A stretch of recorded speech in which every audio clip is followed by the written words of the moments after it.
డేట్స్లో, అలాగే డిసెంబర్లో సెమీ క్రిస్మస్లో కూడా కలుసుకున్నాం. ఇప్పుడు 2026 సంవత్సరంలో మరలా నూతనంగా కలుసుకున్నాం. 2025లో ప్రభుని స్తుతించాం, గణపరిచాం.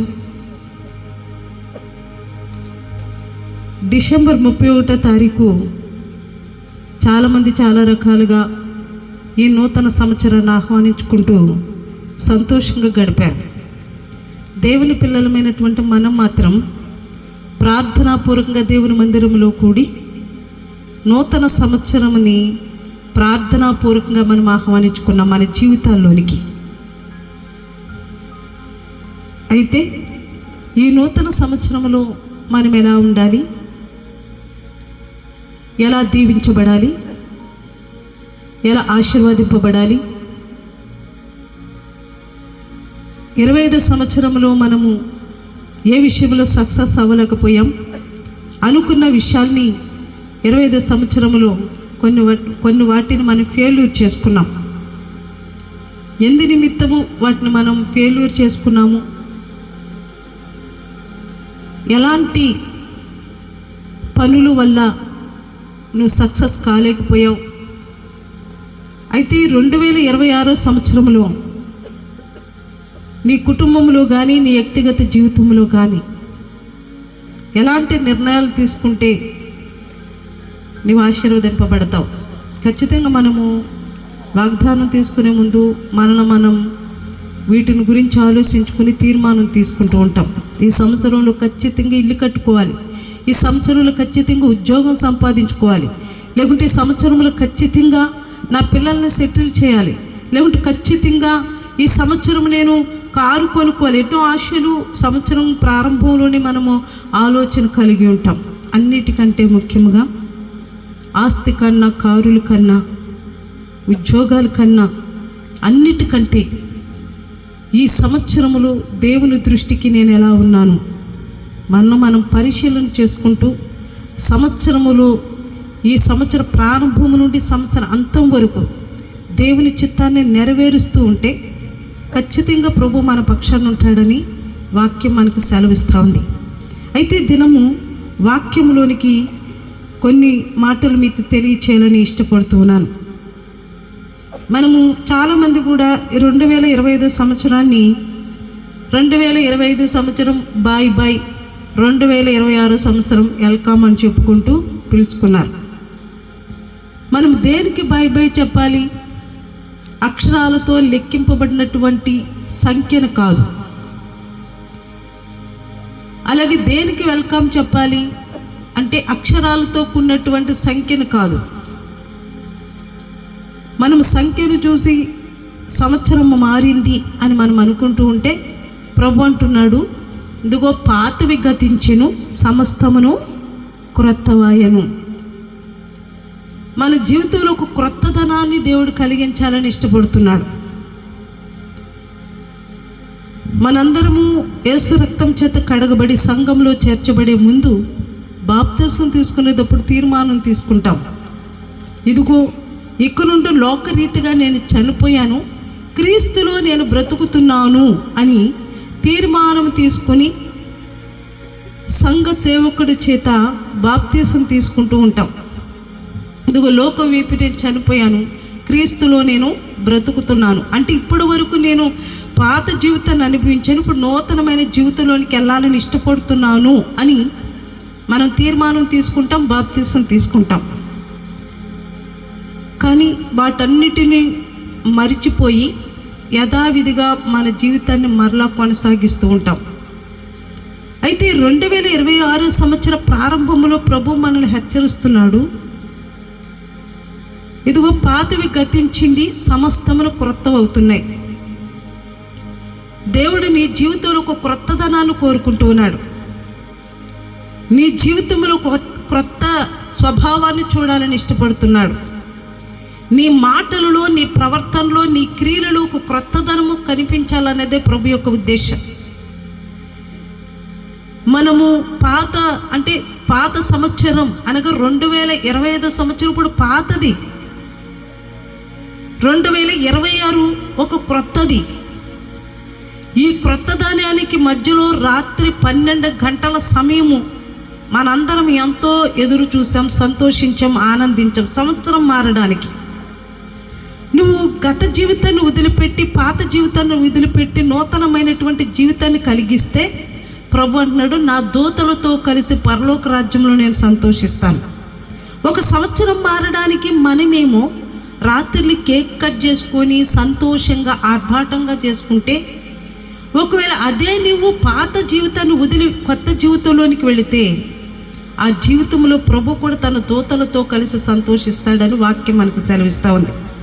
మనం ప్రభుని సంతోషపరిచేవారుగా ఉండాలి, ప్రభువులో ఆనందించేవారుగా ఉండాలి. ప్రభువుని కూడా మనల్ని చూసినప్పుడు ఆనందం వచ్చేటట్లు ప్రభుకి మనము కలిగించాలి. అయితే ఈ 2026 సంవత్సరం ప్రారంభంలో 1వ తారీఖు చలులో అయినా సరే ప్రభు దగ్గర మనము కూడుకుని ప్రభుని స్తుతించడానికి ప్రభు మనకు అనుగ్రహించాడు. ఎంతోమంది దినం చూడలేక చనిపోయారు, ఎంతోమంది యాక్సిడెంట్లు పాలైపోయారు. సంవత్సరపు ఆఖరి క్షణాల్లో ప్రభుని స్తుతించలేక హాస్పిటల్లో మంచములో పడి ఉన్నారు. ఏ మంచి లేని మనల్ని ఎన్నో ప్రమాదాల నుంచి దేవుడు తప్పించి సజీవ లెక్కలో ఉంచి క్షేమంగా ప్రభు సన్నిధిలో కూర్చోబెట్టాడు అంటే ప్రభు నీ పట్ల ఒక ప్రణాళిక కలిగి ఉన్నాడని, ఒక క్రొత్త జీవితం నీలో చూడాలని, ప్రభు కొరకు నువ్వేదో చేయాలని ప్రభు ఆశిస్తూ అనేకమైనటువంటి ప్రమాదాల నుంచి నిన్ను తప్పించి క్షేమముగా ఇక్కడ నిన్ను కూర్చోబెట్టి దేవుని వాక్యాన్ని వినడానికి నీకు సమయాన్ని ఇచ్చాడు.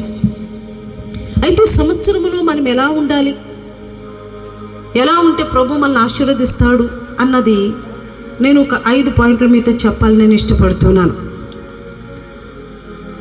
మనం ప్రభు సన్నిధిలో ఎలా ఉండాలి అన్న దాని గురించి మనం తెలుసుకోవాలి. ఎందుకంటే ఎన్నో సంవత్సరాలు మనలోంచి గతించిపోయినాయి, ఎన్నో సంవత్సరాలు మన జీవితంలోంచి గడిచిపోయినాయి, ఎన్నో సంవత్సరాలు మన జీవితంలో వెళ్ళిపోయినాయి.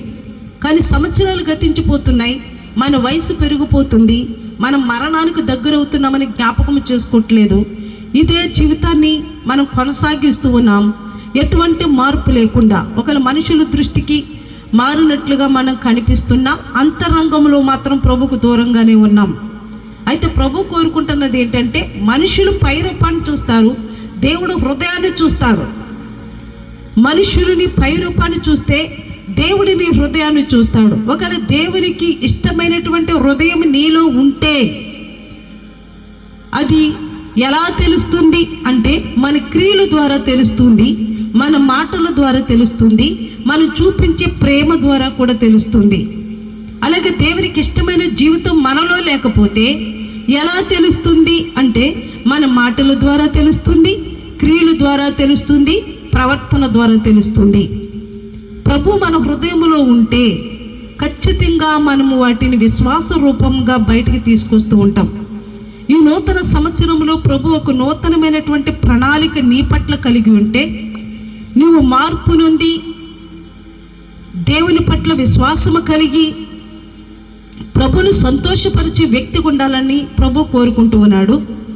అలా కోరుకోవాలంటే నువ్వు ఏం చేయాలి, ప్రభు ఇచ్చే ఆశీర్వాదాన్ని పొందుకోవాలంటే నువ్వేం చేయాలి అన్నది సంవత్సరం ప్రారంభంలో మనం తెలుసుకుందాం. మొట్టమొదటి విషయాన్ని మనం జ్ఞాపకం చేసుకుంటే, 5 విషయాలు మనం జ్ఞాపకం చేసుకుందాం. మన జీవితంలో దేవుడు ఇచ్చే ఆశీర్వాదాలను మనం పొందుకోవాలంటే మనకు కలిగినటువంటి లక్షణాలను కొన్ని మీకు జ్ఞాపకం చేయాలని నేను ఇష్టపడుతూ ఉన్నాను. మొట్టమొదటిగా మనం చేయవలసిన పని ఏంటంటే, కీర్తన గ్రంథము 103వ కీర్తన 2వ వచనాన్ని చదువుకుందాం.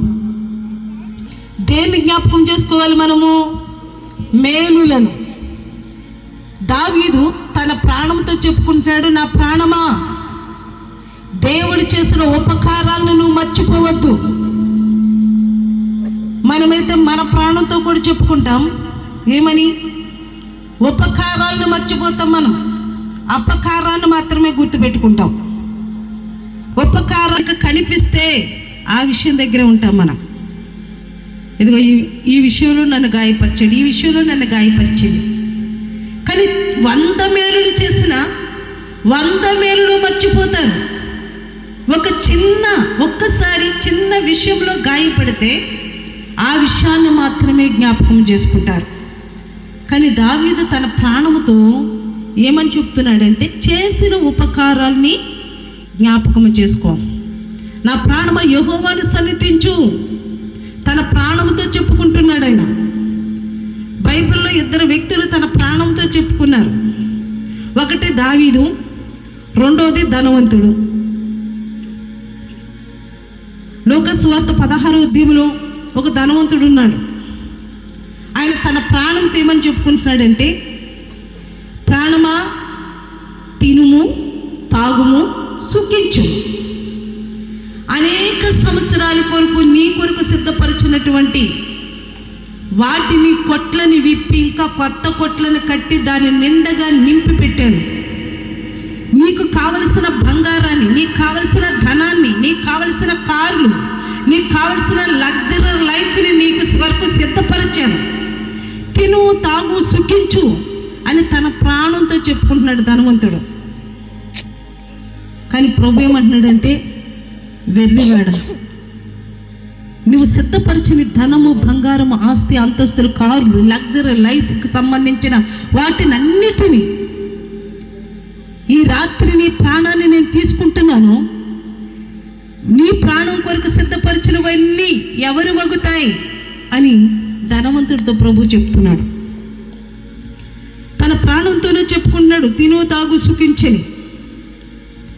రెండోది దావీదు చెప్తున్నాడు తన ప్రాణంతో, ప్రాణమా యెహోవాను సన్నుతించు. ఆయన చేసిన ఉపకారాలు దేనిని మరువద్దు. దావీదుకి దేవుడు చేసిన ఉపకారం ఏంటి? గొర్రెల దొడ్డులో ఉన్నటువంటి దావీదును సింహాసనం మీదకి తీసుకొచ్చాడు దేవుడు. గొర్రెల దొడ్డులో ఉన్న వ్యక్తి రాజు సింహాసనం మీద కూర్చోవడానికి ఏమైనా సాధ్యపడుతుందా? గొర్రెల దొడ్డులో గొర్రెలు కాసుకుంటూ, గొర్రెల దొడ్డులో గొర్రెలు చేసిన గలీజనంతా తుడిచిపెట్టుకుంటూ, అడవిలో గొర్రెలు మేపుతూ, ఎండకి ఎండుతూ, వర్షానికి తడుస్తూ, తన శరీరానికి ఎలాంటి భద్రత లేకుండా చిక్కిపోయి, ఎండకు మాడిపోయి, ఎందుకు పనికిరన్నటువంటి వ్యక్తిని దేవుడు గొర్రెల దొడ్డులో నుండి సింహాసనం మీదకి తీసుకెళ్ళి రాజుగా కూర్చోబెట్టాడు. అది సాధ్యమైన పని కాదు. కానీ దావీదు యొక్క తగ్గింపు, దావీదు యొక్క విశ్వాసము, దావీదు యొక్క దేవునికి లోబడి జీవించే గుణము దేవునికి దావీదు మీద ఇష్టాన్ని కలిగించింది. అందుకని దావీదుని గురించి దేవుడు అన్నాడు, దావీదు నా ఇష్టానుసారుడైన మనుషుడు, నా ఇష్టాన్ని నెరవేరుస్తున్నాడు, నా ఉద్దేశాన్ని నెరవేరుస్తున్నాడు. అందుకని గొర్రెల దొడ్డులో ఉన్న దావీదుని సింహాసనం మీదకి తీసుకెళ్ళి కూర్చోబెట్టాడు. సౌలు తరుముతున్నప్పుడు అతన్ని తప్పించుకుంటూ వచ్చాడు. అతని సింహాసనం మీద కూర్చోబెట్టి ప్రజలందరూ ఎదుట అతను గణపరుచుకుంటూ వచ్చాడు. ఎందుకంటే ప్రభు వాక్యం సెలవిస్తుంది, కీర్తనకారుడు రాస్తున్నాడు 91వ కీర్తన 14వ వచనంలో, అతడు నన్ను ప్రేమిస్తున్నాడు కనుక నేను అతన్ని తప్పిస్తాను, అతను గణపరుస్తాను, దీర్ఘాయువు చేత అతన్ని నింపుతాను. దేవుణ్ణి ప్రేమించిన వారికి దేవుడు దాచి ఉంచిన మేలులు ఎంత అంత అని మనం వర్ణించలేం. దావీదు మీద దేవుని కృప ఉంది. ఎందుకంటే దావీదు తన ప్రాణముతో తాను చెప్పుకుంటున్నాడు. ఇతరుల దగ్గర విశ్వాసంగా మాట్లాడుతూ అంతరంగంలో దేవునికి వ్యతిరేకమైన క్రియలు అతను ఏర్పరచుకోలేదు. తన అంతరంగముతోనే తాను చెప్పుకుంటున్నాడు, తన ప్రాణముతోనే తాను చెప్పుకుంటున్నాడు, నా ప్రాణమా యెహోవాను సన్నిధించుము అని, ఉపకారాల్ని జ్ఞాపకము చేసుకోమని. నా ప్రియ సోదరి సోదరా, ఈ రాత్రికాల సమయంలో ప్రభు దావీదుకు చెప్పినట్లు, దావీదు తన ప్రాణంతో చెప్పుకున్నట్లుగా, దావీదుతో ప్రభు జ్ఞాపకము చేస్తున్నట్లుగా ఈ రాత్రి నిన్ను అడుగుతూ ఉన్నాడు, నీవు చేసిన ఉపకారాన్ని జ్ఞాపకము చేసుకుంటున్నావా? అపకారం మాత్రమే గుర్తెట్టుకొని ఆ అపకారాన్ని బట్టి మనసులోనికి అసూయ, ద్వేషము, మత్సరము, కలవరము తెచ్చుకొని దేవునికి వ్యతిరేకమైన వ్యక్తిగా మారిపోతున్నావా? ఈ రాత్రి ప్రభు మనం అడుగుతున్న విషయము, నీ ఉపకారాన్ని జ్ఞాపకము చేసుకో. ఈ నూతన సంవత్సరంలోనికి వెళుతున్నట్టు నీవు 2025 సంవత్సరములు ప్రభు నీకు చేసిన ఉపకారాల్ని, లేకుంటే నిన్ను ప్రేమించి నీ ఫ్రెండ్స్ కావచ్చు, నీ బంధువులు కావచ్చు, నీ రక్త సంబంధులు కావచ్చు, లేకుంటే నీకు సమీపముగా ఉన్నటువంటి వారు ఎవరైనా సరే నీకు మేలు చేస్తే మేలుకు తగ్గట్టుగా నీవు వారికి మేలు చేస్తున్నావా, లేకుంటే అపకారం చేస్తున్నావా? మనము ఉపకారాలను మర్చిపోయి అపకారం చేసే పరిస్థితిలో ఉంటాం. దేవుడి నిన్ను కోరుకుంటున్నదంటే ఏమిటంటే ఉపకారాలని జ్ఞాపకం చేసుకోవాలి, నువ్వు మేలుల్ని జ్ఞాపకం చేసుకోవాలి. 2025వ సంవత్సరంలో ఏ మేలులైతే పొందుకున్నావో వాటిని తీసుకుని 2026 సంవత్సరంలోనికి నీవు అడుగు పెట్టాలి. మనమైతే 2025లో ఏ కక్షలు ఉన్నాయో, ఏ విభేదాలు ఉన్నాయో, ఏ మనస్పర్ధలు ఉన్నాయో, ఏ అయితే మనకు హాని కలిగించాయో వాటన్నిటినీ తీసుకుని మరలా కొత్త సంవత్సరంలోనికి వస్తున్నాం. ప్రభు అంటున్నాడు, వాటన్నిటిని తీసుకోవద్దు, ఉపకారాలను మాత్రమే మనము జ్ఞాపకం చేసుకోవాలి. ప్రభు సన్నిధిలో ఉపకారాలను జ్ఞాపకం చేసుకునే వారు ఉండాలన్నదే ప్రభు యొక్క ఉద్దేశం. ఒకరు ఉపకారాలను జ్ఞాపకం చేసుకోకుండా అసూయ, ద్వేషం, మత్సరము, డాగ్ ఇలాంటి వాటిని నువ్వు తీసుకొస్తే ప్రభు అంటాడు, వాటిని తీసుకున్న వారు ఎలా ఉంటారో తెలుసా? కోపపడువాడుగానే ఉంటాడు, దేవుని చిత్తాన్ని నెరవేర్చేవాడు ఉండడు. అసూయపరుడుగానే ఉంటాడు, దేవునికి దూరం అయిపోయి శాపగ్రస్త జీవితాన్ని అనుభవిస్తూ ఉంటాడు. ప్రభు నిన్ను ప్రేమించి 2025 సంవత్సరాల క్రిందట తన ప్రాణం పెట్టింది ఎందుకో తెలుసండి? నీకు స్వతంత్రాన్ని ఇచ్చి పాపము నుండి, శాపము నుండి, క్రోధము నుండి, అసూయ నుండి నిన్ను విడిపించి స్వేచ్ఛ అయినటువంటి జీవితము, విడుదల జీవితము, రక్షింపబడిన జీవితము, మంచివాడివి, మంచిదానివి అనే జీవితము నీలో కల్పించడానికి, పరలోక రాజ్య వారసుడిగా నిన్ను చేయడానికే ప్రభు తన ప్రాణం పెట్టాడు. మనం ఇంకా రక్షింపబడ్డామని చెప్పుకొని ఆ ముసుగులోని నా అంతరంగములు ఏముందో మనుషులు తెలుసుకోలేరు అనుకుంటూనే నిన్ను నీవు మోసపరుచుకుని హృదయములోకి వెళ్ళి అసూయను పెంచుకుంటే, ఈ రాత్రి ప్రభు నీకు సెలవిస్తున్న మాట ఏంటంటే, వాటన్నిటి నుండి నువ్వు విడుదల పొంది ఉపకారాన్ని మాత్రం జ్ఞాపకం చేసుకో. ఉపకారం వెంబడి ఉపకారం ప్రభు మనకు సహాయం చేస్తాడు. మేలు వెంబడి మేలు ప్రభు మనకు సహాయం చేస్తాడు. నువ్వు మేలు పొందుకోవాలి, దేవుని నుండి ఉపకారాలను పొందుకోవాలంటే ప్రభు చేసిన ఉపకారాలను మాత్రమే నువ్వు జ్ఞాపకం చేసుకోవాలి.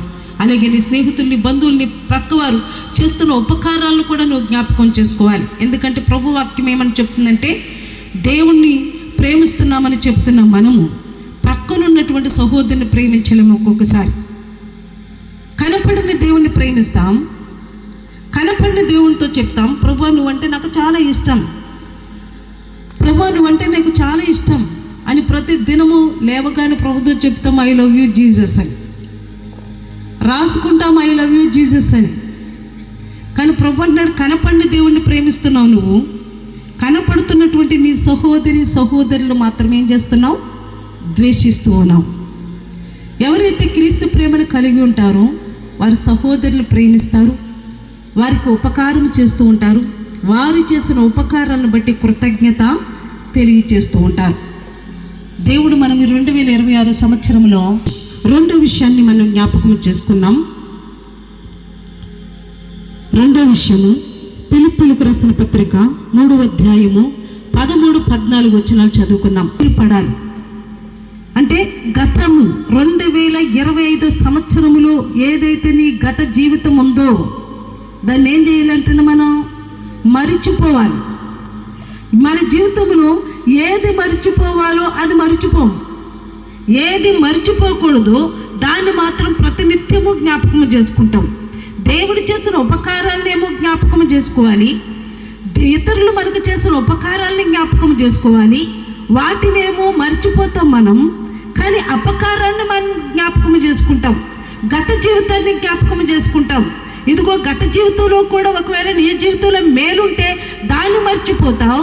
ఏదైతే నీకు కీడు కలిగించి నీ హృదయం గాయపరచబడిందో దానిని జ్ఞాపకం చేసుకుంటావు. గత జీవితంలోనికి వెళ్ళి మన జీవితాన్ని సరి చేసుకుందామంటే అది సరి అవ్వదు. మరి దీనికి సొల్యూషన్ ఏంటి అని నువ్వు ఆలోచిస్తే, ఇదిగో భవిష్యత్తు నీ ముందుంది. ఆ భవిష్యత్తులో గత జీవితంలో నువ్వే పొరపాటైతే చేసి నీ జీవితంలో నీ కుటుంబంలో లేక నీ జీవితంలో ఏదైతే నష్టపోయావో, ఏదైతే కష్టం వచ్చిందో ఆ విషయాన్ని సరి చేసుకోలేవు. కాబట్టి ఏ పొరపాటు చేత నీ కుటుంబం అలా అయిపోయిందో, లేక నీ జీవితం అలా అయిపోయిందో, లేకుంటే ఫెయిల్యూర్ అయ్యావో, లేకుంటే బిజినెస్ నష్టమయ్యిందో, వ్యాపారంలో లేకపోతే నీ ఉద్యోగంలోనో చదువులోనో ఎందులోనో నీకు నష్టం కలిగిందో, ఆ విషయాన్ని మరలా ఎలిక్కెళ్ళి నువ్వు సరి చేసుకోలేవు. నేను ఈ పని చేసి ఉండకూడదు, ఈ పని చేసిన మూలాన్ని ఇలా జరిగింది అని నీ హృదయంలో నీవు అనుకుంటావు చూడు. ఆ విషయాన్ని 2026 సంవత్సరంలో ఖచ్చితంగా మంచి నిర్ణయాలతో ముందుకెళ్ళాలి. ఒక్కొక్కసారి మనము మాటలు అనేస్తూ ఉంటాం. మన మాటల వల్ల ఇతరులు ఎంత గాయపడతారో మనకు అర్థం కాదు. అదే మాటలు మనల్ని అన్నప్పుడు మన హృదయం ఎంత గాయపడుతుందో అప్పుడు మనకు కనిపిస్తుంది, అబ్బా నాకు చాలా బాధేసింది ఇలా అన్నావని. కానీ అదే నోటితో మనం ఇతరులను గాయపరిచేస్తూ ఉంటాం, ఇతరులను దుఃఖపరిచేస్తూ ఉంటాం, ఇతరులకి నష్టాన్ని కలిగించేస్తూ ఉంటాం.